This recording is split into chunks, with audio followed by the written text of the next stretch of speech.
Hi friends, welcome to Khammam truck vlogs. చూస్తున్నారు కదా, మనకైతే ఇప్పుడు లోడ్ అవుతుంది ఫ్రిడ్జ్ లోడ్ విల్పూర్ బ్రాండ్ నుంచి. ఇక్కడే మన హైదరాబాద్లో కరీంగూడ రాంపల్లి దగ్గర. సో ఇలా 4 క్లిప్ల ద్వారా తీసుకొచ్చి మనకైతే లోడ్ అనేది వేస్తున్నారు. చాలా బాగుంది వీళ్ళ సర్వీసు అండ్ లోడింగ్ అనేది. ఇంకా మనమైతే లోడ్ వేసుకొని ఖమ్మం వెళ్ళిపోవడమే. సో చూస్తున్నారు కదా, ఇవన్నీ ఫ్రిడ్జ్లే, మొత్తం A to Z ఫ్రిడ్జ్లు ఇవన్నీ. సో చిన్న కానించి పెద్ద దాకా మొత్తం మనకి లోడ్లో వేసేస్తారు. సో మన బండికి అయితే లోడ్ అనేది అవుతుంది. చూస్తున్నారు కదా, లోడ్ వేసుకొని చివరిలో పట్టా కట్టేసుకొని మనమైతే ఖమ్మానికి వెళ్ళిపోవడం. ఇంకా చూస్తున్నారు కదా, మొత్తం ఫ్రిడ్జ్లే.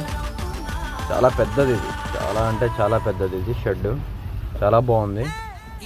ఇంకా చెప్పాలంటే నాకే చాలా ఫాస్ట్గా అయిపోయింది లోడు.